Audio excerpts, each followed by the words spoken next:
Bueno, buenos días. Damos a apertura a la mesa 7 del tercer día de las Jornadas Internacionales de Apola. Vamos a hacer la modalidad de leer los 3 trabajos juntos y después abrimos al intercambio para poder por ahí enriquecer las preguntas, ya que entiendo que los 3 trabajos tienen algunas cuestiones en común que por ahí podríamos poner en cuestión, no en cuestión, sino en tensión, ¿sí? Primero va a empezar Apola Salta, es un trabajo hecho en conjunto. Los autores serían Perdigón Agüeda, Fernández Lili, Cosaña Cristina, Alonso Alicia, Martín María Celia, José de la Guardia de Santis, Andrea y Montilla María, ¿sí? Va a comenzar leyendo María. Bueno, buenos días a todos. Muchísimas gracias por estar. Muchísimas gracias a todos nuestros colegas por esos trabajos de excelencia que han presentado en estas jornadas, que son el estímulo para seguir trabajando y para seguir pensando cuál es nuestra función como analistas, en qué campo y la construcción de un psicoanálisis por venir. Bueno, este año este grupo que está compuesto por... ¿Lo saco? Nuestro grupo está compuesto por un grupo de personas que comparten siempre una pregunta que aparece respecto a nuestra práctica, a las problemáticas en torno a ellas y la búsqueda de textos que respondan a ellas. Este año decidimos leer el seminario de la Carta Robada y agradecer profundamente a Alfredo Eidelstein, porque sin el aporte de la lectura de formalizaciones clínicas y matemáticas y el trabajo que él hace alrededor del texto, hubiera sido una tarea muy difícil, porque la verdad es un texto que se trabaja poco en la facultad, por ejemplo, tampoco uno tiene acercamiento al mismo y bueno, eso hemos intentado y dar una lectura, sostener una hipótesis de trabajo respecto a ella y así comenzamos. El tiempo es tirano, el espacio también, porque no estamos todos presentes, pero bueno, la presencia no necesariamente es presencia de cuerpos, como dice Alfredo. Así es que vamos. Seminario de la Carta Robada, formalización del texto clínico. Esta presentación constituye un avance de investigación sobre el seminario de la Carta Robada, implica el recorrido del entramado conceptual con el objeto de, primero, situar sus coordenadas históricas, segundo, proponer algunos fundamentos lógicos y epistemológicos del escrito, tomando como referencias ciertas conceptualizaciones provenientes de la matemática. El estudio en curso responde a la estructura del texto que nos orienta a plantear hipótesis provisorias, que retroactivamente son analizadas a la luz de nuevas hipótesis, también provisorias, que habilitan rectificaciones de interpretación. Las sucesivas escansiones producidas en el curso de la lectura tuvieron efectos de cierres y consecuentemente de creación de agujeros en el campo del saber, que lejos de representar obstrucciones para el avance, ampliaron las posibilidades de indagación. Coordenadas históricas. Después de la Segunda Guerra Mundial, las asociaciones psicoanalíticas comienzan a reorganizarse. En la Sociedad Psicoanalítica de París, de la cual Lacan formaba parte, se produce un enfrentamiento a propósito de la creación de un instituto de psicoanálisis destinado a sentar los principios de una reglamentación de la formación didáctica en acuerdo con la IPA. El conflicto entonces entre por un lado la corriente de Sachs-Nag y por el otro la de Lagache se resuelve resultando ganadora la propuesta de Sachs-Nag. Su espíritu reflejado en el exergo que publica Lacan en Función y Campo, en sus escritos, como encabezado, manifiesta que en la concerniente a la formación del analista no habría más que una disciplina, la neurobiología humana. Nash la había tomado de un libro de 2 neuropatólogos, Monacov y Mourguet, llamado Prefacio de Introducción Biológica al Estudio de la Neurología y la Psicopatología.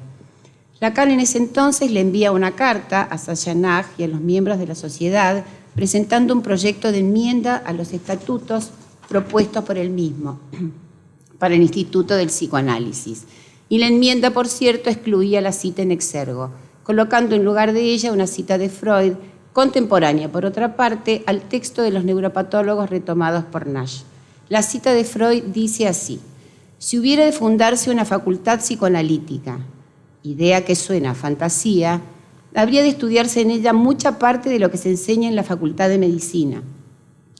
Además de la psicología del inconsciente, que siempre constituiría la disciplina principal, una introducción a la biología, el más amplio estudio posible de la ciencia de la vida sexual y un conocimiento de los cuadros patológicos de la psiquiatría.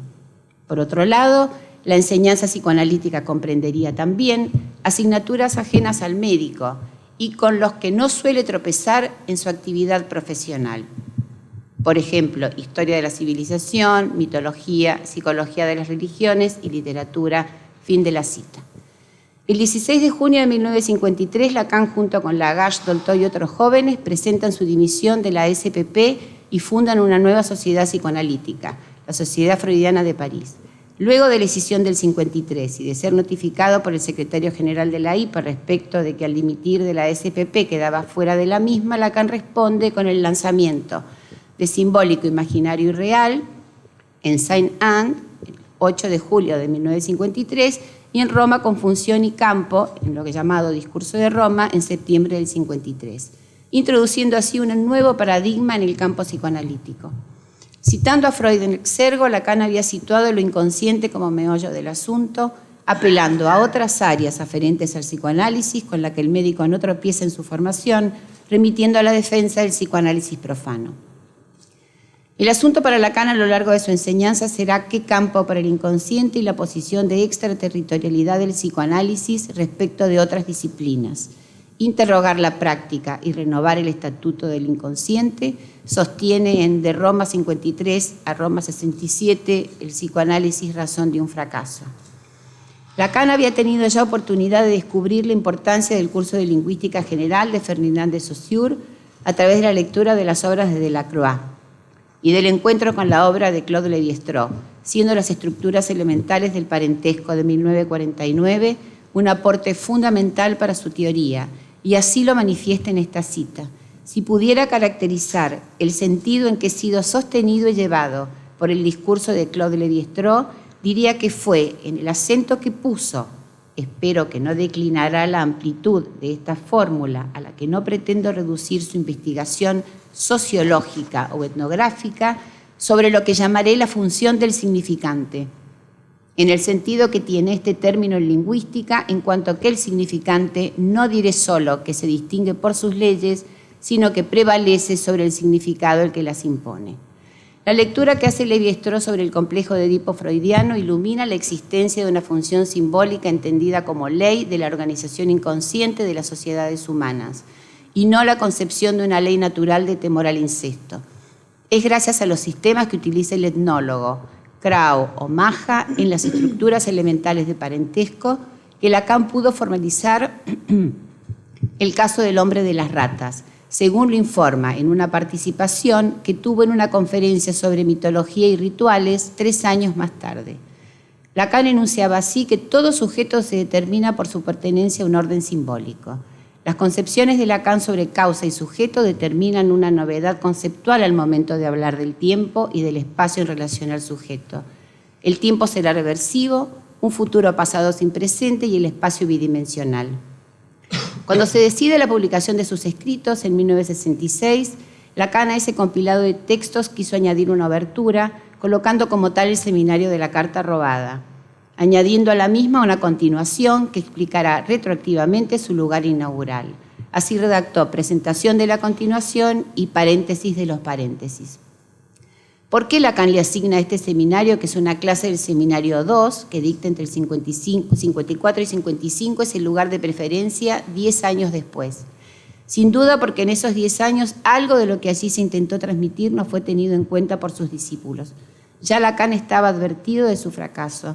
Si la obertura es en una obra musical la introducción que contiene el espíritu principal de toda la obra, este seminario contiene el espíritu principal de la obra de Lacan. Está allí para ser leído y, sin embargo, no es uno de los textos que se eligen para la transmisión de su legado. El desarrollo del seminario de la Carta Robada está hecho para sostener, por un lado, que las incidencias imaginarias no entregan sino algo inconsistente, a menos que se les refiera a la cadena simbólica que las conecta y las orienta.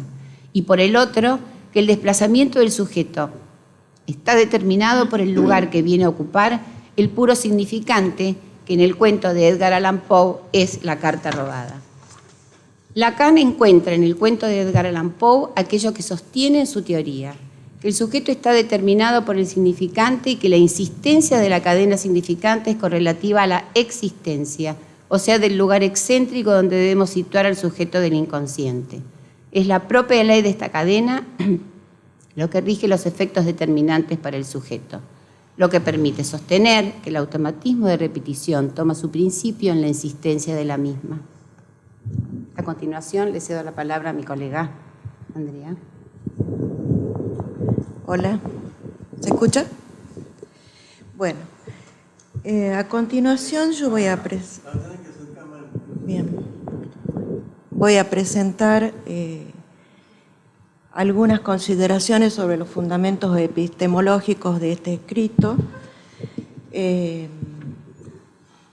produciendo una articulación con conceptos provenientes de las matemáticas. Para eso tomamos como referencia a Gregorio Klimovsky. Su libro es Las desventuras del conocimiento matemático, y también hemos tomado a Olimpia Lombardi la noción de modelo en ciencias.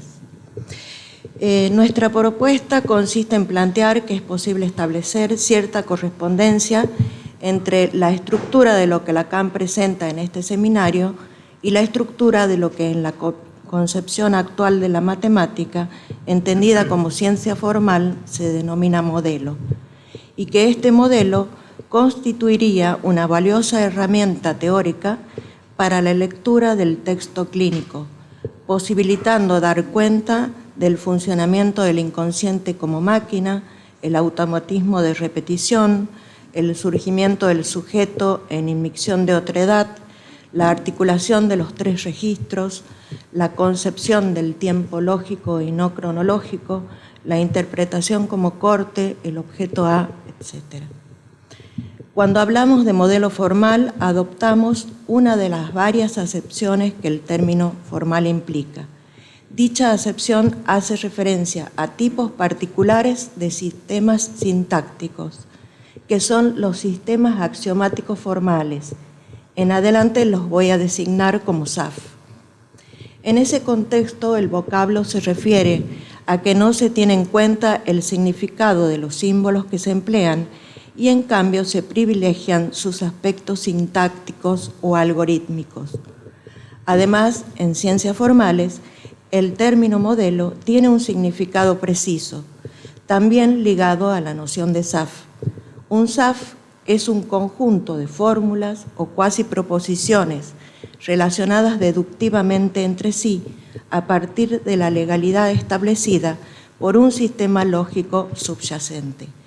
Su condición de cuasi proposiciones se debe a su carácter puramente sintáctico. Al carecer de referente semántico, también carecen de valor de verdad.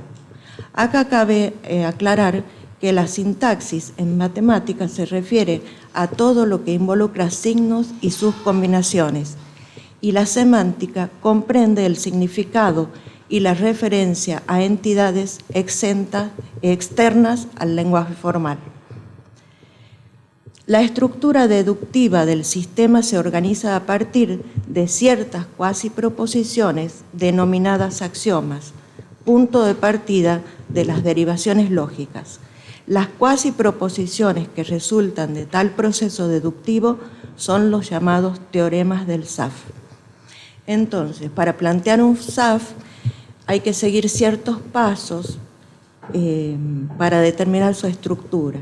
Primero vamos a establecer la lógica presupuesta o subyacente, donde se indica qué lógica y especialmente qué tipo de lógica deductiva se va a utilizar. Deben definirse también las categorías lógicas y gramaticales, los operadores lógicos, las reglas morfológicas, las reglas de deducción. En segundo lugar, se determina un vocabulario específico constituido por términos primitivos y por términos definidos a partir de los términos primitivos. Luego, la construcción de cuasiproposiciones. Dentro de ese apartado tenemos que realizar la elección de los axiomas y la deducción de los teoremas. Cabe destacar que el vocabulario, la legalidad, los axiomas, las reglas de deducción lógica son convencionales y según qué axiomas admitamos, tendremos diferentes sistemas axiomáticos. Luego se procede a la interpretación del sistema axiomático formal. La interpretación de un SAF puede admitir una acepción semántica o una acepción sintáctica, produciendo como resultado distintas nociones de modelo en ciencia. Acepción semántica, o sea, interpretación en el sentido semántico. En este punto, cabe destacar que a diferencia de los sistemas sintácticos, los SAF admiten potencialmente referencia o significación, es decir, que por medio de lo que se denomina en matemática interpretación, al lenguaje vacío del sistema se le puede asignar un significado que no tenía, con lo cual se puede establecer la verdad de los axiomas y consecuentemente de los teoremas. En este uso del vocablo no debe confundirse con otros, tal como el de descubrir un significado oculto o impreciso. Cuando se ha introducido la dimensión semántica, puede definirse la noción de modelo en ciencias formales. Se denomina modelo de un sistema axiomático a una interpretación que convierte a las cuasiproposiciones en proposiciones verdaderas. Y dado que la deducción lógica transmite la verdad, el modelo convertirá en verdaderos a los teoremas. La interpretación de un sistema axiomático es como un diccionario de dos columnas. La primera columna está constituida por los términos primitivos y la segunda se asigna el significado a los términos primitivos. Puede suceder que nos mantengamos en el terreno puramente matemático, entonces los términos de la segunda columna serán también provenientes de las matemáticas. O puede suceder, como en ciencias fácticas, que también se puede partir de sistemas axiomáticos, pero la segunda columna del diccionario estará constituida por expresiones que hacen referencia a entes, hechos o fenómenos que se quieren estudiar. De esta manera se transforma el sistema en un lenguaje comunicable, con el cual podemos referirnos a algún aspecto de la realidad. Los términos adquieren un significado y las cuasiproposiciones se convierten en proposiciones poseedoras de valor de verdad. Pero nada nos garantiza que los axiomas de partida, dada una interpretación, sean verdaderos, con lo cual existen interpretaciones acertadas y otras que no lo son.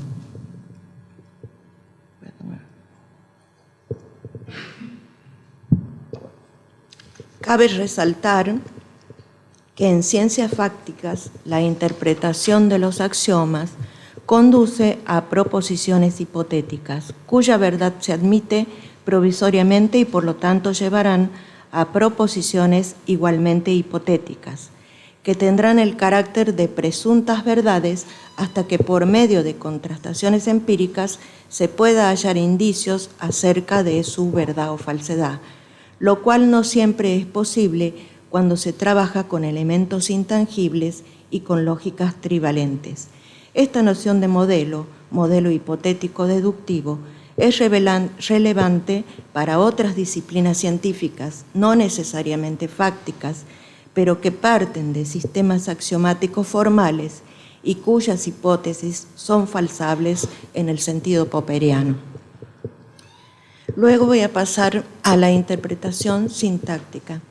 Existe la posibilidad de concebir la interpretación de un sistema axiomático sobre otro sistema axiomático, de tal modo que los términos del primero se correspondan con expresiones no significativas del segundo.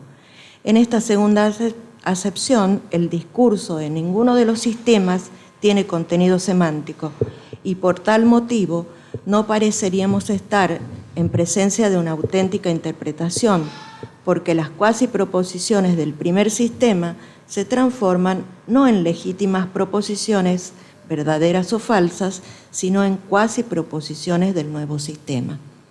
Sin embargo, este tipo de interpretación es legítima. Aunque no le podemos aplicar la noción semántica de verdad, podremos emplear la noción de verdad sintáctica, que dice que una cuasi proposición es verdadera si o solo si es teorema, o sea, si se puede demostrar a partir de los axiomas por medio de deducciones lógicas, con lo cual se conserva la noción de modelo. En este caso se llama modelo relativo del sistema.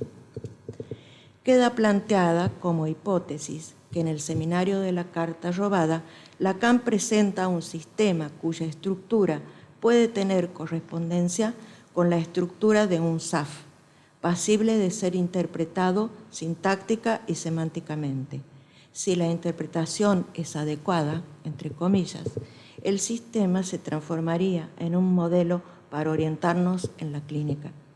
Sintácticamente constituye un sistema lógico coherente que, partiendo de un binarismo donde se establecen relaciones recíprocamente determinadas entre los términos, se van construyendo estructuras sintácticas de complejidad creciente hasta alcanzar la estructura de 4 apropiada para referirnos a lo que entendemos en psicoanálisis por estructura significante, donde ya es posible establecer un binarismo de un binarismo, o en otras palabras, donde ya es posible establecer texto y contexto. La semantización del sistema la planteamos en dos sentidos. Por un lado, cuando atribuimos significaciones puramente teóricas a los términos, y por otro lado, cuando a partir de esos referentes teóricos contamos con las herramientas para realizar sucesivas interpretaciones del material en cada caso particular, estableciendo las conexiones lógicas que quedan opacificadas por el significante.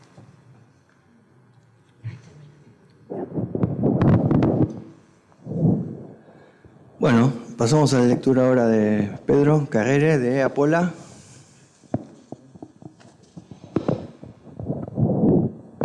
Bueno, hola, buenos días a todos y a todas. Bueno, ahí está el título. El sujeto de la ciencia y la lógica informal, se llama mi trabajo. Digamos, todo lo que voy a decir gira en torno a la pregunta de cómo lee un analista. Pasa que ese título ya está muy usado, entonces le puse otro. La noción de sujeto de la ciencia resulta fundamental a la hora de abordar las relaciones entre el psicoanálisis y ciencia en la obra de Lacan. Sin embargo, es también fuente de algunos malos entendidos, al menos para mí, ¿no? Que el sujeto de la ciencia sea el sujeto del psicoanálisis no quiere decir que las posibilidades del psicoanálisis como disciplina científica se deban a su adhesión a los principios cartesianos. Si bien es cierto que, como dice Lacan, el surgimiento de la ciencia moderna es un antecedente del psicoanálisis, sus fundamentos epistémicos son en algún sentido contrarios. Esto se ve, por ejemplo, en la insistente crítica de Lacan sobre el cogito o en su propuesta de que el sujeto de la ciencia es antinómico respecto de la tentativa de la ciencia de un sujeto suturado, como dice en La ciencia y la verdad. En este sentido, y más allá de la discusión de si Lacan dijo una cosa o la otra, no habría, al menos para mí, grandes diferencias entre decir que la ciencia forcluye la verdad o que la ciencia forcluye al sujeto. Si con Lacan definimos al sujeto de la ciencia, que es, yo cuando digo sujeto de la ciencia, es sujeto del psicoanálisis, del inconsciente, creo que por lo menos para esto va a ser lo mismo. Si con Lacan definimos al sujeto de la ciencia a partir de un modo particular de las relaciones entre el saber y la verdad, no parece posible que la maniobra epistémica que está en el origen de la ciencia moderna, consistente en el rechazo de la dimensión de la verdad, nos permita dar cuenta de su estatuto. O sea, para mí lo que estoy planteando acá es que hay una diferencia entre plantear la forclusión de la verdad, como la maniobra que Lacan diagnostica en el origen de la ciencia moderna. Es distinto eso que plantear el sujeto dividido entre saber y verdad. Esa es un poco la distinción que estoy haciendo. Si la verdad pudiese estar efectivamente forcluida del saber, el sujeto resultante no sería el de la división entre el saber y la verdad, sino más bien ese sujeto suturado, o como también dice Lacan en la ciencia y la verdad, el de una paranoia lograda. En relación al sujeto suturado dice que la ciencia se cerraría en una paranoia lograda, dice. Resultado de una ciencia capaz de completar el saber y cerrarse sobre sí misma. A partir de la teoría de Lacan sobre la psicosis, sabemos que lo que se forcluye en lo simbólico retorna como real imposible. El sujeto de la ciencia es lo que viene a dar cuenta no de la forclusión de la verdad, sino de su retorno, perdón. En relación a esa paranoia que Lacan diagnostica, correlativa de la forclusión de la verdad, Lacan define la función del psicoanálisis, así lo dice en la ciencia y la verdad también, como lo que reintroduce en la consideración científica el nombre del Padre. Reintroducir el nombre del Padre en la ciencia es ir al encuentro de aquellos lugares en donde la verdad forcluida habla. Es en relación a ese retorno que Lacan elabora su teoría del sujeto como la división entre el saber y la verdad. Descartes pretende dejar la cuestión de la verdad en manos de Dios, es decir, que hace coincidir la verdad con lo perfecto y necesario. De esto habla bastante en la quinta meditación, sobre todo. A partir de allí se dedica a elaborar los fundamentos filosóficos para un método científico orientado en la búsqueda de la certeza. Sin embargo, los problemas con la verdad no tardaron en aparecer. En matemáticas, la aparición de distintas paradojas llevó a los matemáticos a recurrir a la lógica para intentar reducir las verdades matemáticas a procesos formales de demostración, que es lo que se llama lógica matemática, ¿no? Es en ese proceso donde aparecen los impases, cuyo ejemplo paradigmático podemos tomar el teorema de Gödel, sobre todo mencionado por Lacan en la definición de sujeto de la ciencia, en la ciencia y la verdad, y en otros lados también. Bueno, esos impases que indican el retorno de la verdad forcluida. Esto que les estoy diciendo está obviamente muy condensado, es para un libro entero sobre esta transformación, lo que significan esos impases en la lógica matemática. La noción de sujeto de la ciencia se fundamenta a partir de esos impases, los cuales indican Lacan la reapertura de la frontera entre el saber y la verdad cerrada por la ciencia. Así lo dice Lacan, Juli. Esa frontera sensible de la verdad y del saber, de la que puede decirse después de todo que nuestra ciencia, a primera vista, parece ciertamente haber regresado a la solución de cerrarla. En esa frontera algo se ha movido. Es tal vez allí donde el psicoanálisis se señala por representar un sismo al sobrevenir en ella.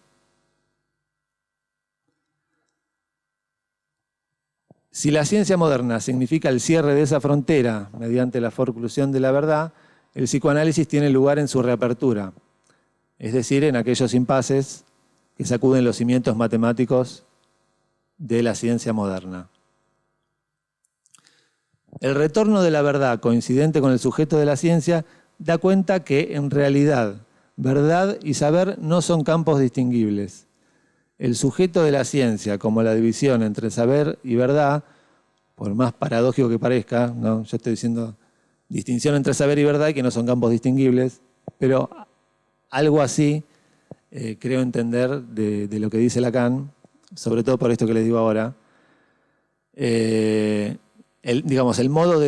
modo topológico de dar cuenta del sujeto de la ciencia, de esto de que el saber no puede desembarazarse de la verdad, es la presentación del sujeto en este sentido como una banda de Möbius en la que convergen, dice Lacan, los dos, serían los dos falsos lados del saber y la verdad, ¿no? Es un solo lado, que es el lado del saber y la verdad. Parecen dos, pero es uno. Esa verdad que retorna en la ciencia como impas en la formalización aparece estrechamente vinculada a lo que en nuestro campo Lacan llama lo real.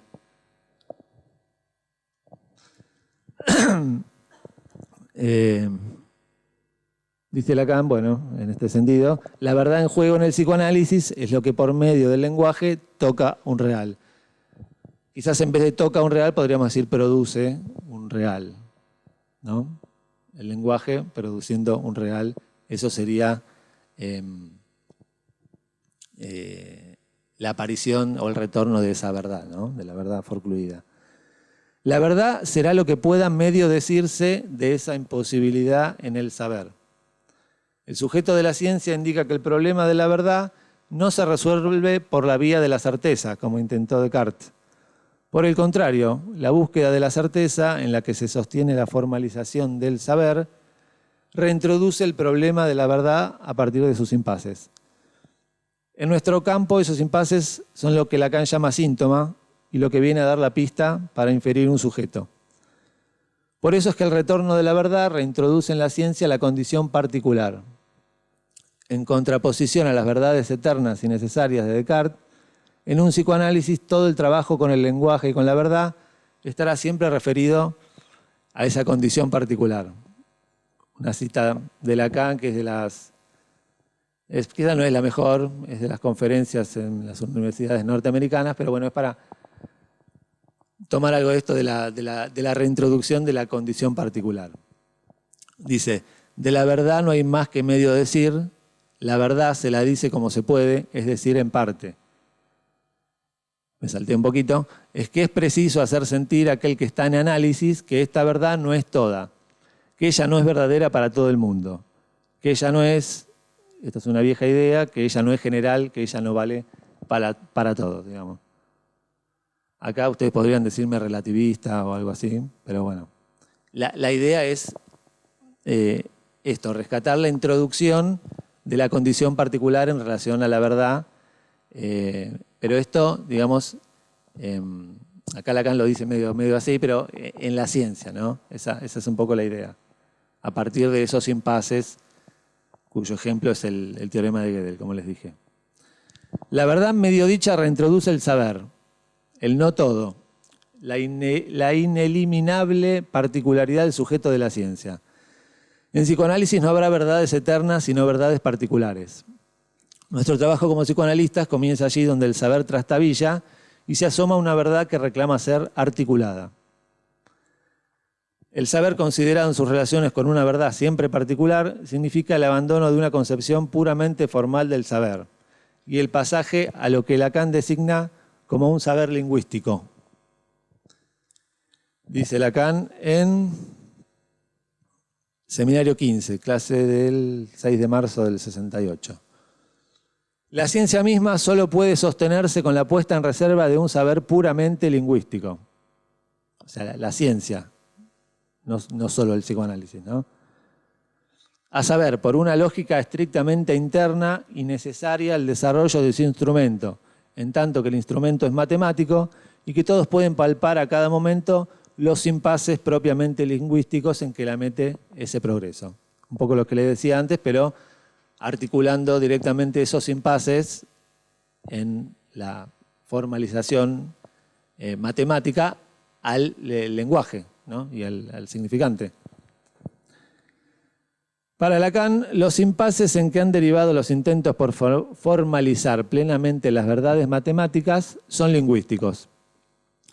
Pero esos impases no deben ser entendidos como un obstáculo, sino que significan el progreso, como dice ahí, desde un saber que pretende garantizar su certeza mediante métodos formales de demostración hacia una modalidad del saber que no logra desembarazarse de la ambigüedad del significante. En esta propuesta de Lacan se juegan, a mi entender, las posibilidades del psicoanálisis como disciplina científica. O sea, no tanto en la formalización, sino en esos impases. Esta idea de que el saber científico tiene una estructura esencialmente lingüística es lo que lleva a Lacan a proponer el sintagma ciencias conjeturales, para designar no solo a las, según él, mal llamadas ciencias humanas, sino a la ciencia en su conjunto. Así lo dice también en La ciencia y la verdad. Así propone que a partir de estos impases estaríamos frente a un nuevo orden de las ciencias. Así lo dice Lacan allí también, en el que se disolvería la clásica distinción entre ciencias exactas y ciencias humanas. O sea, ese nuevo orden de las ciencias conjeturales está dado por esas disciplinas donde ya no se podría hacer la distinción entre si es una ciencia exacta o una ciencia humana. El nuevo orden de las ciencias conjeturales comprende un conjunto de disciplinas entre las cuales Lacan incluye al psicoanálisis. Son disciplinas que se ordenan a partir de esos impases. Bueno, dice Lacan, por ejemplo, en este sentido, Lacan tiene varias referencias donde da cuenta de esa mezcla entre la ciencia exacta y la ciencia humana. Una es cuando dice así: la exactitud se distingue de la verdad. Piensen en ese pasaje que estamos haciendo, ¿no? Que estoy tratando de proponer. Y la conjetura no excluye el rigor. Después, por ejemplo, en algún lado dice las leyes de la intersubjetividad son matemáticas, que son frases media que chocan, pero que dan cuenta de esa de la disolución de esa distinción, ¿no? Que tiene que ver con esto, justamente que a ver, en algún sentido, solo en algún sentido, la matemática se desprendería de, mejor dicho, la ciencia, en algún sentido, solo en algún sentido, insisto con esto, se desprendería de esa exactitud y de esa relación con la certeza como garantía de verdad, y la verdad estaría asociada a la conjetura.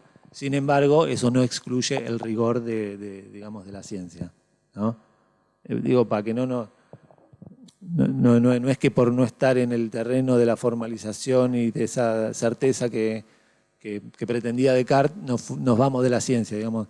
Por eso es un nuevo orden de las ciencias, por eso llama ciencias conjeturales. Bueno, voy a articular algo que es lo que me quedó para lo último, medio corto, esto de la lógica informal, ¿no? ¿Qué es la lógica informal en relación con todo esto? Bueno, primero, la lógica formal es acá algo dijeron las compañeras, es el estudio de los razonamientos a partir de la extracción de su forma argumental, desentendiéndose de su contenido para dar una conclusión certera acerca de su validez. Juli. Dice Lacan en el seminario 9, si no recuerdo mal, ahí lo debe decir.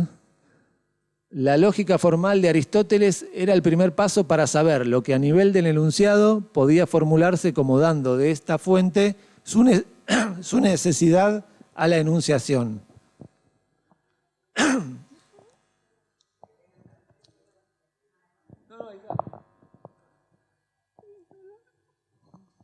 Bueno. La lógica de Aristóteles, la lógica formal, podía formularse como dando de esta fuente su necesidad a la enunciación. Esto es lo importante. Es decir, que no hay forma de dar marcha atrás, ¿no? Como si el el avance del razonamiento fuera necesario, ¿no? Hace coincidir la enunciación con la necesidad. Esto es un modo preciso de hacer coincidir la necesidad con la enunciación, de definir los objetivos de la lógica formal, ¿no?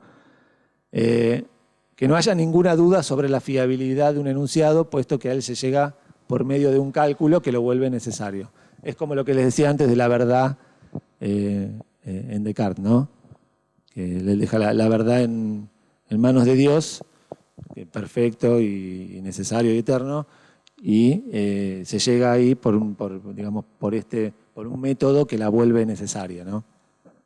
Y se desentiende de, uno podría decir, ahí queda uno desentendido de la pregunta por la enunciación, por el sentido, etc.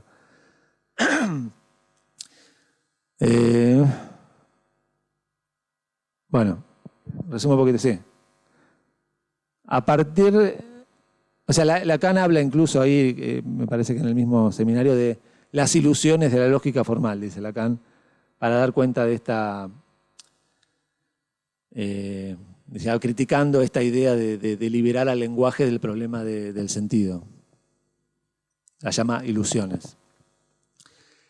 A partir de los impases, de los que hablaba antes, los impases lingüísticos serían, aparecen nuevos desarrollos en lógica que no persiguen los mismos objetivos de la lógica formal. Se trata de campos de saber en donde la verdad no queda reducida a la validez formal de un argumento, sino que la misma parece vinculada al análisis de los contextos argumentales. Y acá, Juli, una cita de un libro que está buenísimo, de Juan Manuel Comesaña, que se llama justamente Lógica informal, falacias y argumentos filosóficos. Y ahí dice, él acá analiza las falacias, pero dándole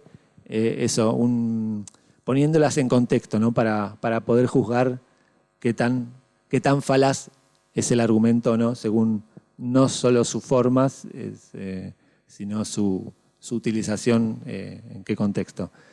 Dice, el mero hecho de que un argumento tenga un parecido de familia con un tipo de razonamiento tradicionalmente clasificado como falaz, no implica que ese argumento no pueda ser legítimamente usado en una discusión racional.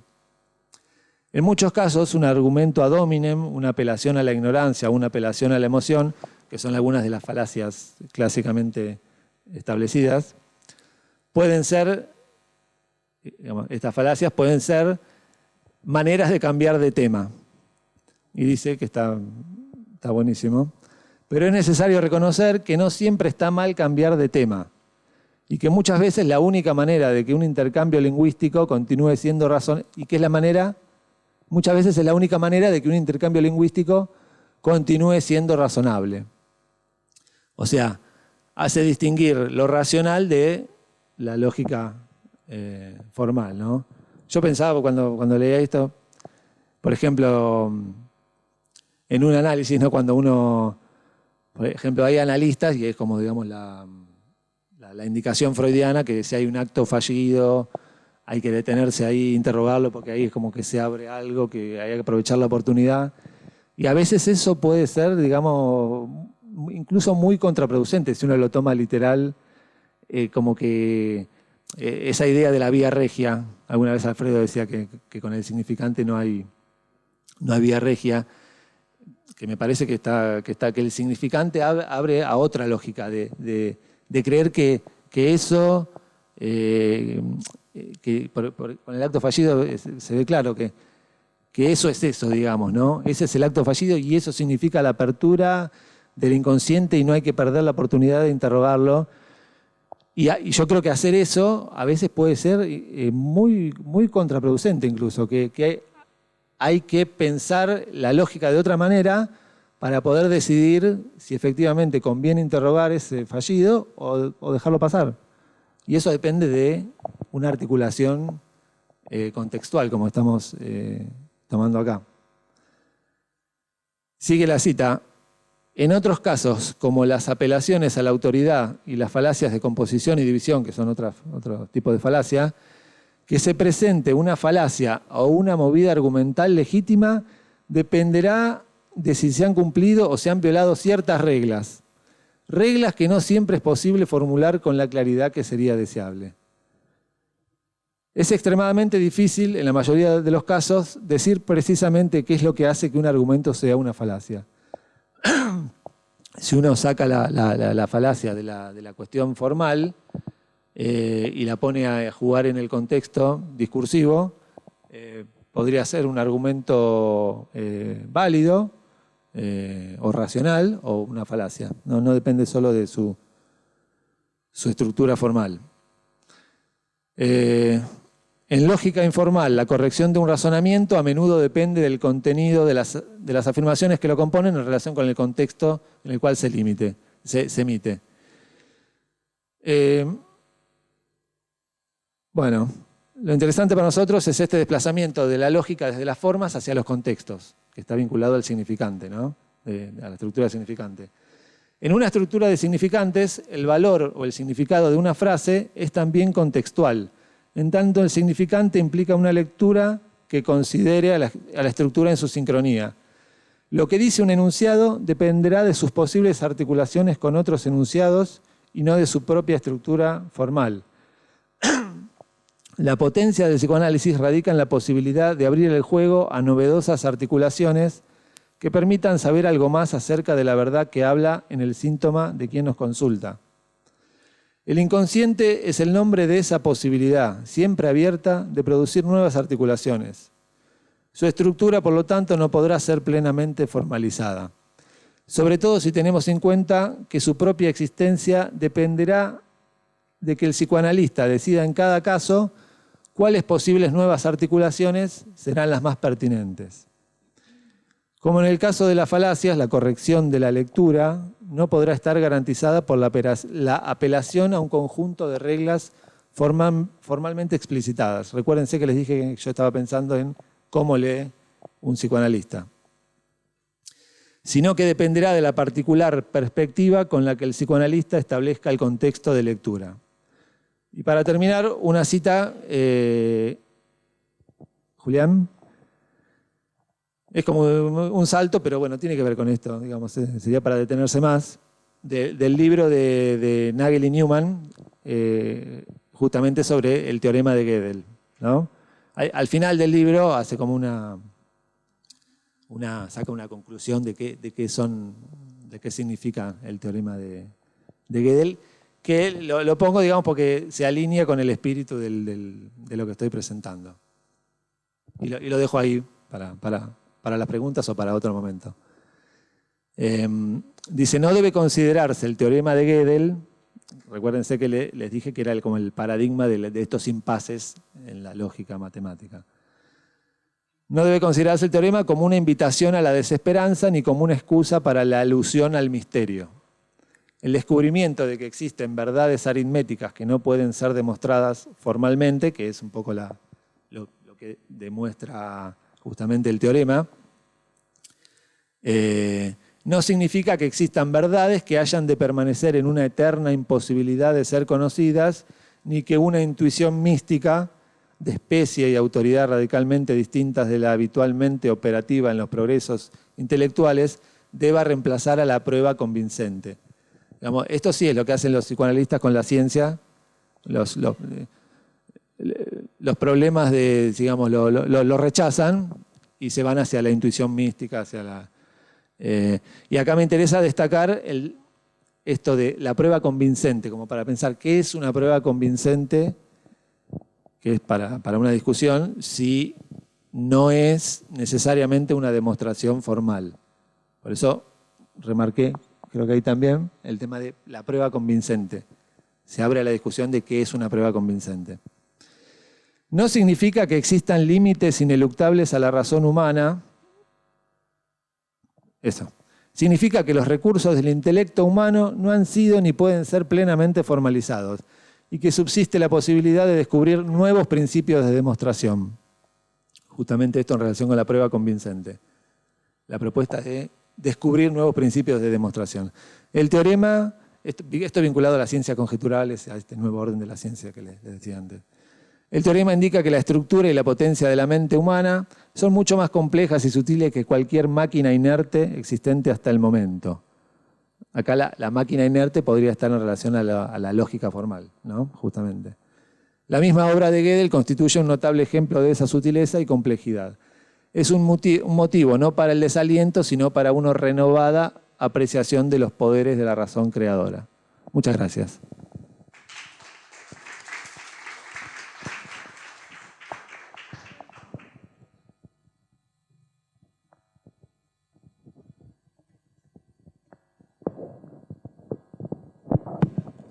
Perdón, te lo bueno, soy Marcelo Violato de Rosario. No se asusten. Por Rosario.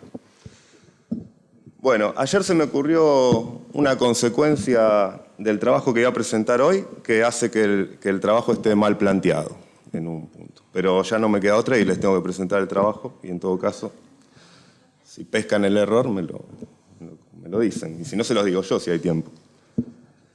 Bueno, parto de decir que método y escuela son lo mismo. Toda escuela tiene un método y no hay método sin una escuela. Así, la de Jacques Lacan es dentro del psicoanálisis una escuela y por eso debería ser un método. ¿Método de qué? Un método de investigación. ¿Investigación de qué? De varios contextos. ¿Qué significa que una escuela tenga un método? Que los estudiosos agrupados bajo esa escuela tengan delimitado lo mejor posible los principios, nociones, categorías epistemológicas con la cual van a realizar sus estudios o investigaciones.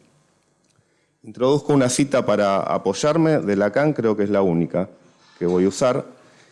Dice, en 1968, el contexto del Seminario 16, espero que esto les sirva de ejemplo y de apoyo en cuanto a nuestro método y también de expectativa para aquello en lo que me gustaría que la próxima vez logremos avanzar de esta articulación que les compete. No solo porque como psicoanalistas ustedes son su punto vivo, sino porque como psicoanalizantes también la persiguen. En ese pasaje, nuestro método conviene que se entienda como el método de nuestra escuela y no solo como el majestático, como decía en algún momento Alfredo. Aunque después se va a ver que es lo mismo en un punto. Están diferenciados, pero como se dieron las cosas históricamente, es lo mismo. El método de Lacan y el método de la escuela son lo mismo. Ya se va a ver por qué. Y para saber de qué se trata, conviene leer ese seminario o clase y la que le sigue, ¿no? Si Lacan dice que esto sirve de ejemplo y apoyo para nuestro método, conviene leer esa clase y la que sigue, porque después viene la expectativa. Eso mostrará bien que en este caso no se refiere al método conocido de Jacques Lacan, que es la disciplina del comentario. Como pensaba Karl Popper, hay dos momentos que caracterizan y diferencian a la ciencia del resto de la actividad intelectual. El primero es la creación de nuevas ideas. El segundo es la crítica de las ideas predilectas. En este último podríamos ubicar la disciplina del comentario, en la crítica de las ideas predilectas. Pero para el primer fin, que sería la creación de nuevas ideas, no alcanza ese método de disciplina del comentario. Es cierto que la disciplina del comentario, en la misma crítica, produce algo nuevo, pero no parece ser un método que alcance para crear, por ejemplo, la lógica significante o el grafo de Lacan. De lo que se trata, y voy a hablar, es del método en términos de metodología. ¿Cuál es la diferencia entre método y metodología? Bueno, acá podríamos recordar esa cita ya gastada de Freud, la que dice que el psicoanálisis es el nombre de un procedimiento que sirve para indagar procesos anímicos difícilmente accesibles por otras vías. 2, de un método de tratamiento de perturbaciones neuróticas fundado en esa indagación. Y 3, una serie de intelecciones psicológicas ganadas por ese camino que poco a poco se han ido coligando en una nueva disciplina científica. En ese pasaje la metodología se encuentra en el primer punto, aunque método lo dice en el segundo. Y en el tercer punto también hay algo de metodología. Mientras que método, cuando dice método en el segundo, ahí está utilizado del modo correcto, porque él dice de un método de tratamiento de perturbaciones neuróticas. En sentido estricto convendría hablar de método cuando se refiere a las herramientas de la investigación en el campo. Encuestas, experimentos experimentales, entrevistas, test, y Freud agrega la terapéutica como un método de investigación.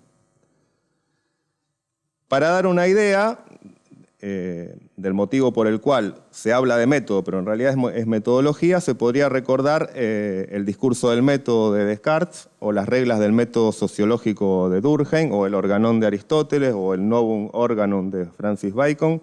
Todos esos son cuestiones metodológicas. ¿Método es distinto de programa? Bueno, esto es difícil de delimitar. En términos de Lakatos pareciera ser que no, porque justamente lo que Lakatos llama programa es lo que se conoce como método. Pero si nos basamos en lo que Jacques Lacan plantea como programa en el Seminario 7 o en nuestro mismo programa de investigación, el PIC de Apola, encontramos dos partes bien diferenciadas. Los principios metodológicos, que siempre están en oposición a otros principios metodológicos, y un plan de estudio que debe ser desarrollado en función de esos principios. Así el método parece diferenciarse del programa. Ese plan de estudio daría los contextos, que sería el programa, ¿no? Daría los contextos a desarrollar en el programa de investigación. Es decir, los contextos estarían en el programa y para desarrollarlo hay que tomar decisiones previamente, se sepa o no qué se hace, que se toman esas decisiones, ¿no? Esas decisiones son siempre metodológicas. El método y el contexto tienen una relación. No quiere decir que el método deba ser algo que se escribe de antemano, incluso hasta que pasa un tiempo y desde el inicio sus contornos no son tan claros como posteriormente lo serán. Es más fácil extraer el método posteriormente, luego de las obras de varios autores. Así puede suceder que hasta que se pueda extraer el método de una escuela y quedar esta definida como método, quedan confundidos método y programa. De hecho, hay pioneros que no lo pusieron por escrito y sin embargo fueron los creadores del método. El método es una cuestión epistemológica, método, metodología, ¿no? Y el programa es lo que configura la materia que se va a investigar. En este sentido, el contexto sería materia, campo, área. Pero ¿qué quiero decir con contexto? Ven la dificultad en la que me fui metiendo, ¿no? El contexto es el mundo en el que tendrán lugar los elementos y las relaciones de nuestra investigación. Un ejemplo, en un encuentro histórico que luego devino en un libro llamado Proceso al azar, del que se recuerda solo el debate entre René Thom y Prigogine, pero participaron muchísimos más, ocurrió que el organizador, Jorge Wagensberg, preguntó a René Thom si la división que propuso en 2 columnas era arbitraria, ideológica o había una tercera razón. En el momento de preguntas se lo hizo. René Thom había puesto 2 columnas. Parménides Heráclito, determinismo azar, y así fue siguiendo en esa polaridad. Thom plantea que es natural, le plantea, ¿no? Ante esa pregunta le dice, yo creo que es natural decir que el ser precede a la nada. Si se plantea la pareja ser y nada, ¿cuál le parece que es anterior? Pienso que el ser precede a la nada o el elemento a la relación. No hay relación sin elemento, y la visión de los estructuralistas que pretenden que la relación se define de un modo intrínseco sin tener en cuenta los elementos, la encuentro sofisticada y con poco fundamento. Esa fue la respuesta de René Thom, matemático del carajo.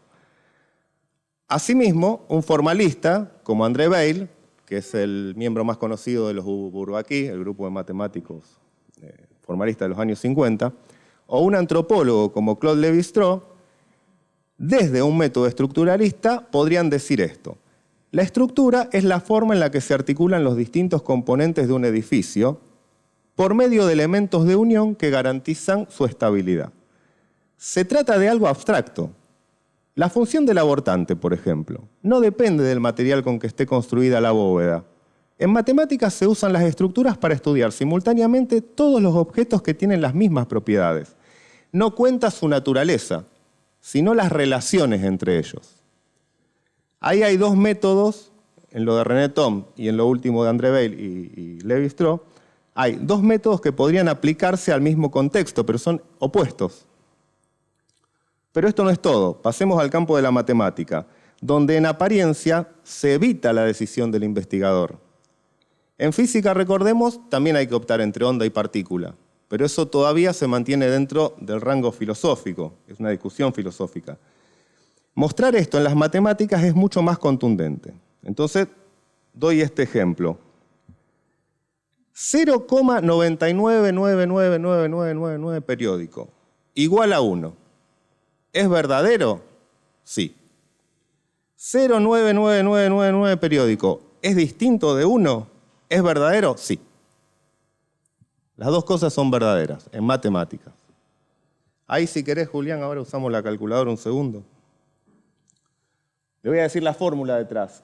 ¿Por qué 0,9999 periódico es igual a 1 y por qué 0,9999 periódico es distinto de 1? Ahí el cálculo que habría que hacer es este. 0,999 y los que te dé, que creo que te va a dar 10 decimales. Está hecho dividido 3. Es igual a 0,333333 periódico. Por 3 ahora.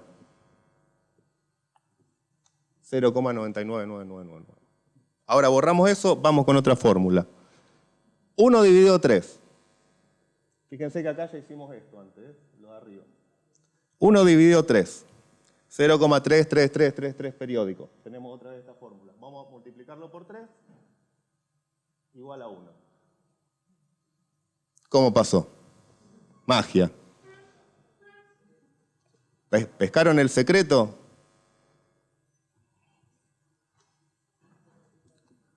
Son dos verdades que colisionan. Y cuando esto ocurre, los matemáticos dicen muy tranquilamente, y tomemos una decisión. Elijamos.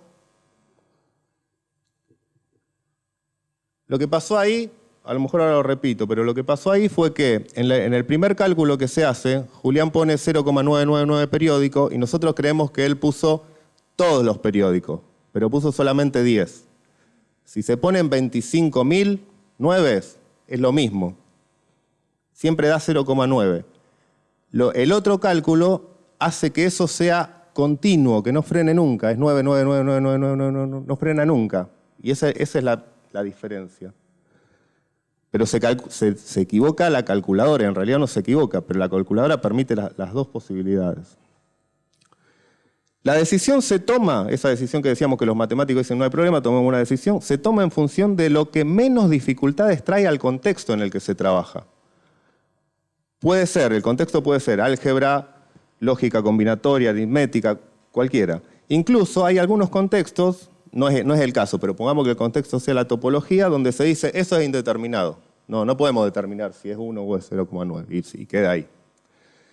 En la medida que 0,9999 siga incorporando decimales de modo continuo, se puede tomar como 1, pero en el momento que se detiene, aunque sean 25 millones de 9, 25 millones de números 9 detrás del 0, ya será distinto de 1. Es decir, hay que decidir, y esto se hará en función de lo que sea menos problemático a los fines de la investigación, ya que lo que siempre está en juego es el ideal de simplicidad, o sea, lo que hace que una teoría sea más elegante. Pero como se notará, traté de ejemplificar con estos comentarios que si se opta por uno u otro, se está optando por una metodología u otra. Ellos no le llaman metodología y no llega a ser una metodología, pero son dos posturas que no te podés quedar en el medio porque si no es indeterminado. Una metodología se constituirá sosteniendo como principio, esto sí es un principio metodológico, que entre 0 y 1 hay una relación de continuidad. La otra deberá sostener que entre 0 y 1 hay discontinuidad. Dejo todo esto y les comento un poco a modo de prefacio por qué pensé en este tema. ¿De dónde surge? A mí me parece importante. Si alguno siguió los seminarios centrales de este año de Apolo Internacional, sabrá que tomé en los últimos ya seminarios para hablar de economía y psicoanálisis. Mencioné la Escuela Austríaca de Economía. Esta escuela, como todas, como la socrática, la academia, el liceo, el positivismo, tiene una historia y en esa historia es donde se va confeccionando un método. Me pareció por algo que leí de uno de los principales autores que la historia de la escuela, sus representantes y su método en constante revisión era un cuadro muy avanzado con el que se podía comparar el cuadro de la escuela de Lacan. La escuela austríaca tiene muchísimo desarrollo. La escuela de Lacan, desde mi punto de vista, no tiene ninguno. Apenas tiene un boceto, un trazado, digamos.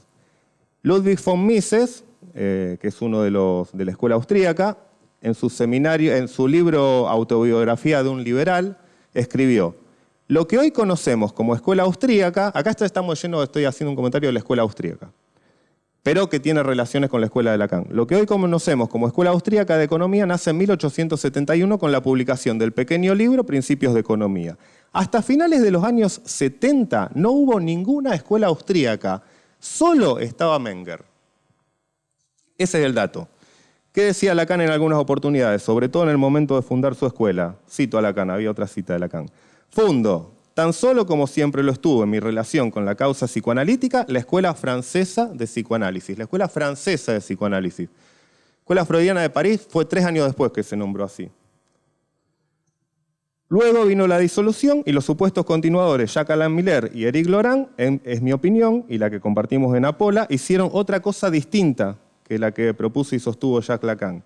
Y lo que estoy diciendo es que la diferencia entre la escuela francesa y la escuela lacaniana de París, y la EOL, la Escuela de Orientación Lacaniana, bueno, la de Miller, es de método, es metodológica. Pero además, ¿cómo siguió esa historia de la escuela austríaca? Los que tomaron los principios de ese libro, los de Menger, ni siquiera fueron discípulos de Menger. Eugen von Baber y Friedrich Visser terminaron sus estudios en la Universidad de Viena antes de que Menger comenzara a enseñar como private docent, igual que Freud y muchísimos otros. Eran estudiantes que ingresaron 7 años después de egresado Menger, es decir, no se conocieron, 7 años después ingresaron. Eran jóvenes todos. Luego, von Mises, más joven que estos, tomó el seminario con Eugen von Baber, en el cual destacó inmediatamente, al igual que Schumpeter. Sucedió que en el extranjero, para referirse a estos autores de un modo peyorativo, los llamaban los austríacos. ¿Y cuándo se instaló entonces el mote de escuela austríaca? Hasta ahí lo llamaban los austríacos. ¿Cuándo se instala el mote de escuela austríaca? Fíjense qué notable. Cito de Mises. Pero la denominación de escuela austríaca de economía vino solo más tarde, cuando el antagonismo con la escuela histórica alemana se hizo patente. Esto tuvo lugar en 1883 tras la publicación del segundo libro de Menger. La cita tiene el título en alemán, irreproducible para mí. Investigaciones sobre el método de las ciencias sociales y de la economía política en particular. Entonces, si nos apoyamos en la historia de la escuela austríaca para cotejar la historia del psicoanálisis y del método que fue desarrollando, podemos decir que la escuela francesa, la de Lacan, solo Lacan, a diferencia de la escuela austríaca de economía, que no es otra cosa que un método de investigación de análisis de la economía y de las ciencias sociales, no tuvo discípulos en términos metodológicos. Y si esto puede sostenerse, lo que sigue como obligación es derivar de la obra de Jacques Lacan sus principios metodológicos, principios nucleares y auxiliares. ¿Cuál es el método de investigación o estudio de la escuela austríaca para los fenómenos económicos en el campo social? Esto nos ayuda más o menos para continuar con el paralelismo. Lo que decíamos ayer, o por lo menos la intervención, antes de ayer, la pregunta que le hice a Alfredo, o lo que comenté con Alfredo sobre Escuela Austríaca de Economía.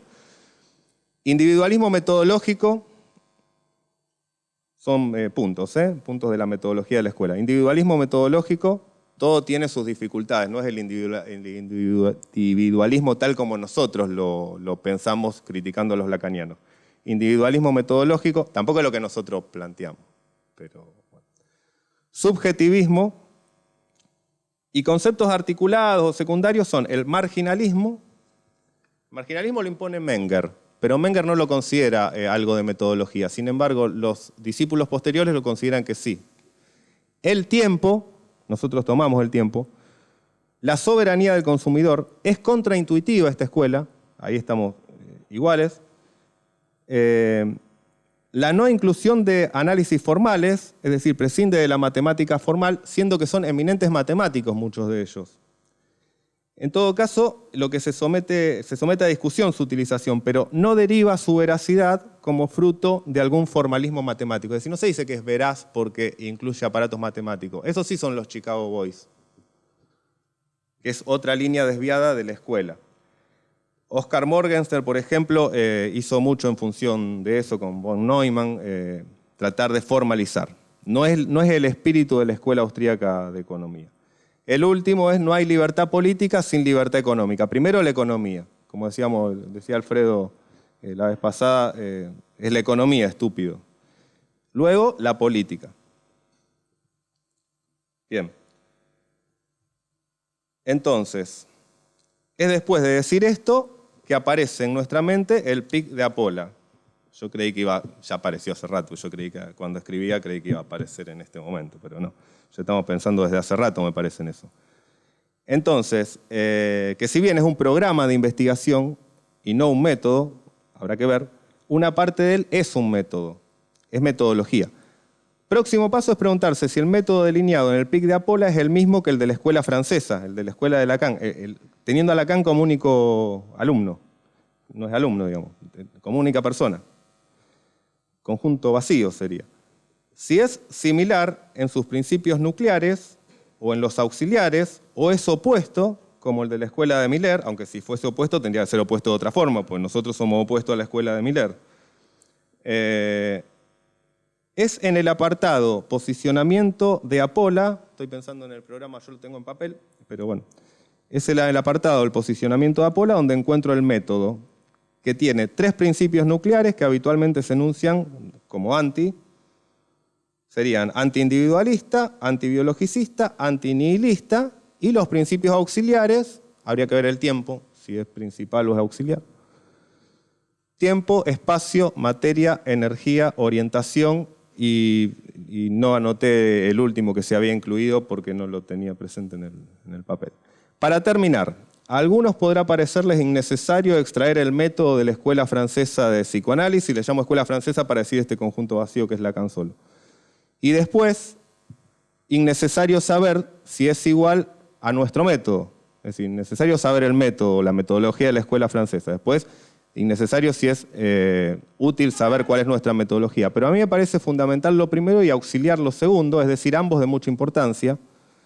Me gustaría saber si el trabajo de Alfredo Edelstein lo posiciona como el primer alumno de la escuela francesa, así como von Baber lo fue de Menger, o si se trata de un método distinto del de la escuela francesa, que seguiría siendo la escuela de un solo hombre. Es decir, si Alfredo o alguno de nosotros no es el discípulo de la metodología de la escuela de Lacan sigue siendo una escuela de un solo hombre y habría que ver si es escuela. Lo más probable que no. No hay escuela sin discípulos tampoco. Encuentro algunos motivos para oscilar hacia lo primero, que sí, que me parece que Alfredo es el primero en pescar la metodología de Lacan. Pero también estudié algunos temas conflictivos del PIC para homologar sin más un método con el otro. Bueno, uno es el individualismo, otro es el concepto. Nosotros usamos concepto, a mí me parece que Lacan usaba noción, nunca terminó de decir concepto.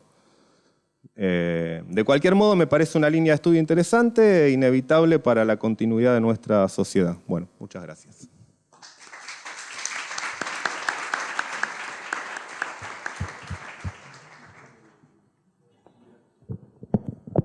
¿Me pasó todo?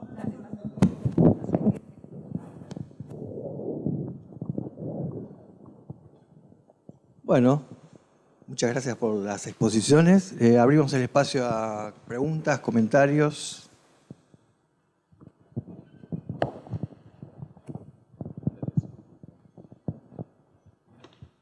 Hola, ¿qué tal? Gracias por las exposiciones, estuvieron muy buenas.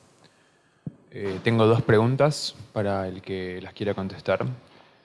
La primera es, entendiendo que la lógica y la matemática son formales porque hacen abstracción del contenido proposicional, el aparato formal lacaniano también abstrae el contenido concreto y de hecho, bueno, subyace una metafísica materialista, pero tiene contenido filosóficamente interpretado. Estoy pensando en los roles particulares de los elementos del lenguaje objeto, como el objeto A y bueno, todos los demás simbolismos. Y también en el objeto que postula, es decir, el que está asociado a la estructura de la articulación significante. Y mi pregunta es, ante esta necesidad de reformular el sentido de qué es un formalismo o el sentido de la formalidad, ¿cómo defendemos nosotros nuestro uso de la letra? Y la segunda es, dados los estándares racionales, digamos, de la lógica y de la matemática, o sea, la validez lógica, la igualdad, etc., ¿cuál es el estándar o criterio racional del aparato formal lacaniano o cuál consideran ustedes que debería ser? Y estoy pensando en particular en cómo conciliar la inconsistencia de la estructura de la articulación significante con la teoría de la verdad tarskiana o, digamos, las teorías matemáticas y su consistencia objetiva, etc. Eso.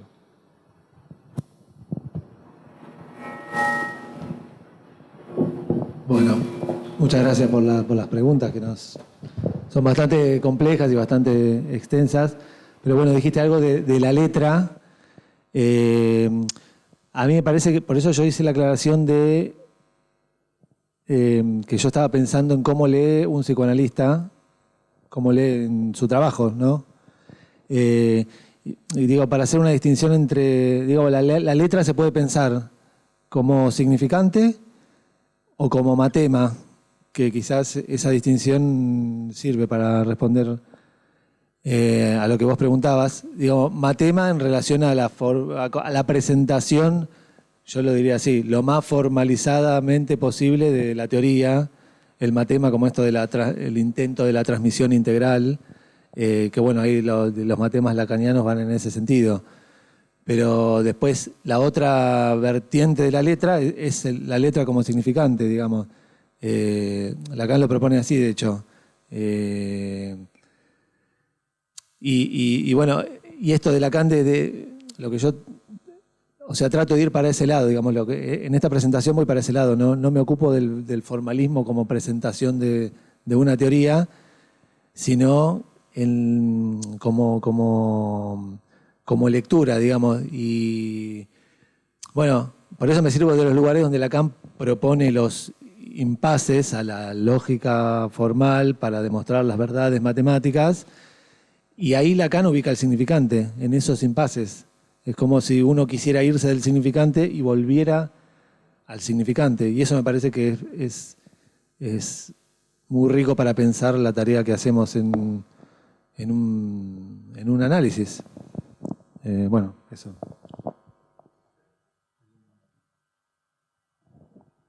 Y las otras, porque hiciste un montón de preguntas más que no sé qué decirte en este momento.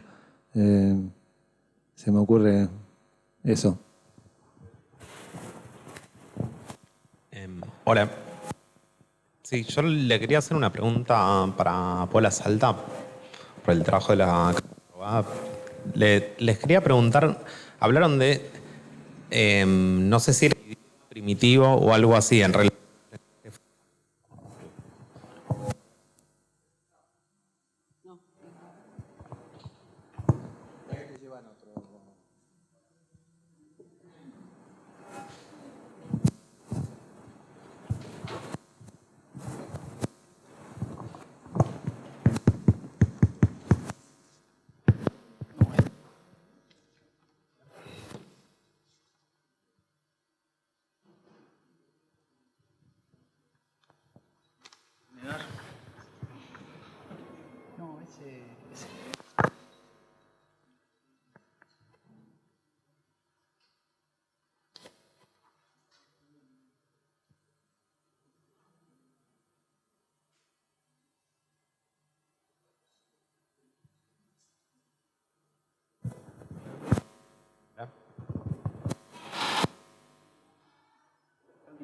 ¿Ahora?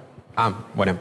Ahora sí. No, sí, les quería preguntar en relación a los lenguajes formales si hicieron referencia al lenguaje primitivo o idioma primitivo o algo así.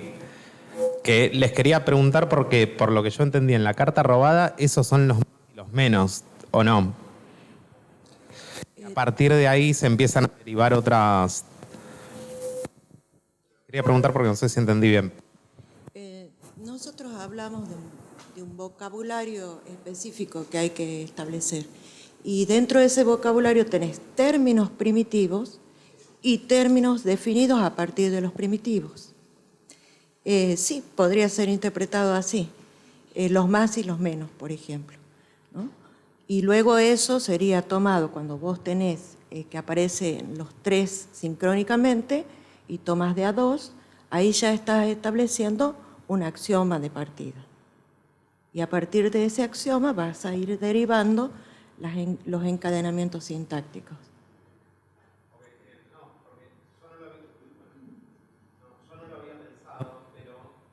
También es primitivo, los más y los menos.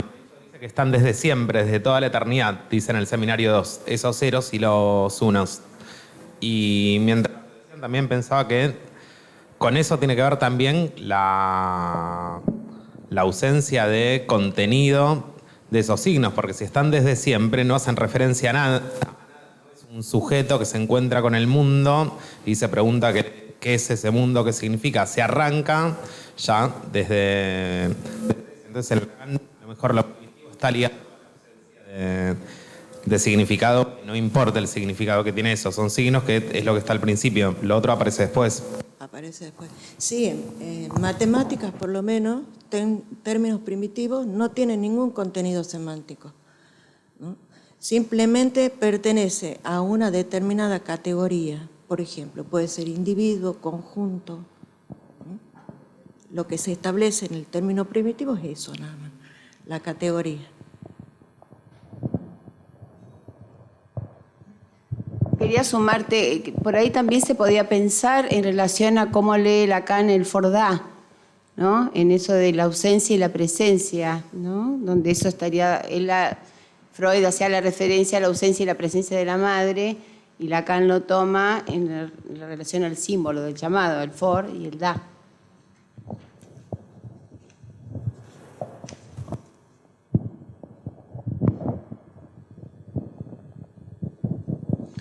Bien, mientras piensan, yo le quería hacer un comentario a Marcelo, que me parece que la diferencia que hay entre esas fórmulas que plantea, ¿no? Que en realidad en la segunda, donde está 0,333 periódico, en realidad eso es un tercio, ¿no? Y la cuestión es si se hizo la operación o no se hizo la operación, ¿no? Si operó la barra o no operó, ¿no? Si operó, entonces no es igual a 1 porque tenemos 0,33333 y nos deja siempre un resto, ¿sí? Si no se hizo la operación, es un tercio por 3, el 3 con el 3 se simplifican y por eso queda 1, ¿sí? No hay resto en esa operación. Mientras que en la otra, cuando opera la división, ahí queda un resto. Y por eso no es igual a 1.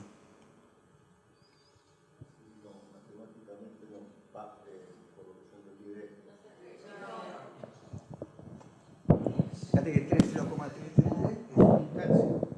Sí. Hiciste la operación. Si no haces la operación, cuando haces un tercio por 3, te da 1. Sí, a lo mejor se puede abordar de ahí también. Lo que yo trataba de plantear en términos aritméticos es que esto y esto son exactamente lo mismo y da el mismo resultado. Es cierto que no se llega igual, por lo que yo decía antes. En la primera, yo agrego los 9 y es mentira que agrego un continuo de 9, porque no se puede agregar un continuo de 9. Para escribirlo, en algún momento hay que parar. Si no se frena, da 1. No cesa de no escribirse, decía Lacan. Lo que no cesa de no escribirse. Esto es muy útil, yo no me quise meter por ahí porque es muy largo, es muy útil para los matemas de la sexuación. Son dos formas de escribir lo mismo. Una se escribe con un palito, la otra no se escribe nunca. Eso ya nos da como para hacer un libro y el segundo. En ese sentido, pues es una fórmula muy simple y se puede pensar así. Dos formas de escribir lo mismo. Una forma es escribirlo con 0,99999999. Las mujeres se suman de a una, decía Lacan. Los decimales de esos se suman de a 1. Pero también hay algo que sería lo unario, o lo 1, que parece que tiene todos. Pero tiene todos, solamente se llega a 1 cuando eso es una continuación interminable. Es un continuo. De todas maneras, está bien lo que vos decís. Son distintas las formas de hacer la operación. Pero no me basaba tanto en eso. Sino, yo no, los matemáticos, digamos, yo lo tomé de un matemático esto. No me basaba tanto en eso, sino en que cuando se llega a algo así, hay que decidir. 0,999 es igual a 1, no. 0,999 es igual a 1, sí. Las dos cosas son válidas. Hola. Para Marcelo, presentación me hizo pensar esto, que me parece que es una discusión de fondo que se planteó en todas las mesas, o en algunas más particularmente que en otras, o yo lo destaqué así, que es la diferencia entre... Hay un montón de cuestiones, pero está el programa milleriano-freudiano, está el programa de Lacan y está el programa de Apolla, entiendo yo. Que hay una diferencia con el programa de Lacan. Y en el programa está establecido, dice, nosotros hacemos un diagnóstico de época. No nos referimos a real, simbólico, imaginario como si eso pudiera hablar de una cuestión metafísica absoluta. Y es la discusión que me parece que va en relación a esto, de para qué o cómo decidimos cuando llegamos a puntos, que era la pregunta que yo le hice ayer a la mesa de la sexualidad. En estas propuestas, ¿qué decisión se toma? Si eso es metafísico, si es estructural universal, o si eso es un diagnóstico histórico, situacional, y si eso es una respuesta a ese diagnóstico situacional. Ahora, esa era lo que me hizo pensar. La segunda cuestión es, ¿cuál es el error que vos le encontraste al argumento?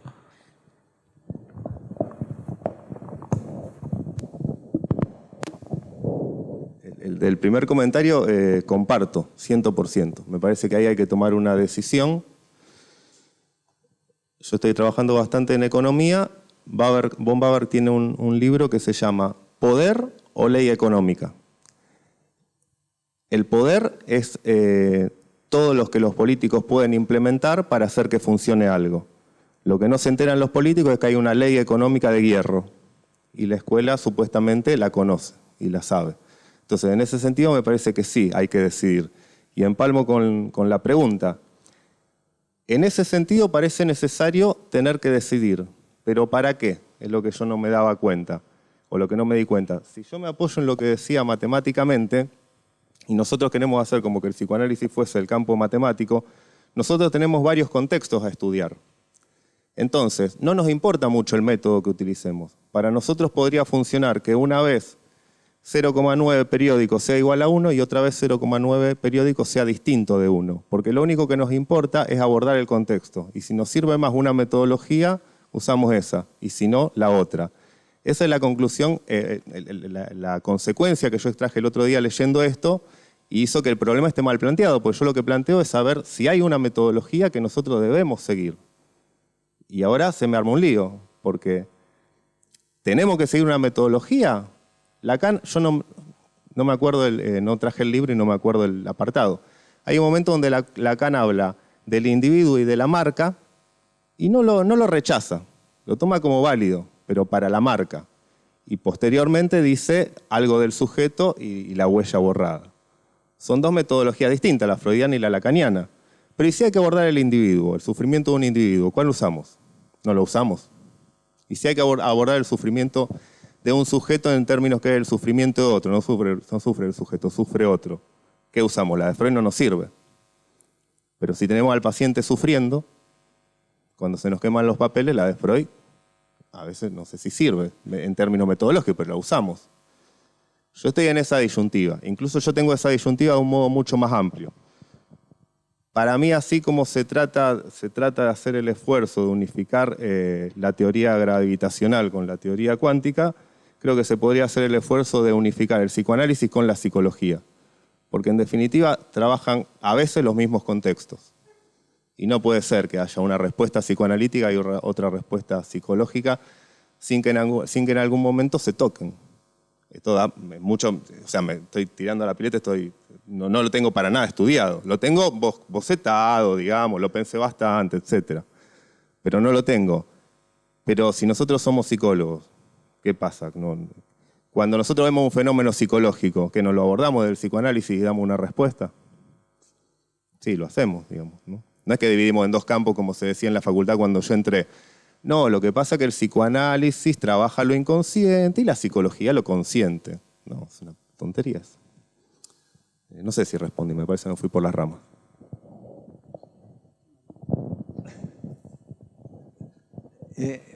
Sobre esto, solo un comentario chiquito. Me parece que lo que hay que pensar es si hay extracción de objeto A o no hay extracción. Por eso es que la fórmula que vos planteás, en una hay extracción y en la otra no, y por eso se piensa de dos formas distintas. Esa es mi posición. No, pero hay resto. Pero hay resto. Entonces, ¿hay resto o no hay resto? Bueno, es para pensarlo. Bueno, tenemos que dejar acá. Muchísimas gracias a todos. Seguimos.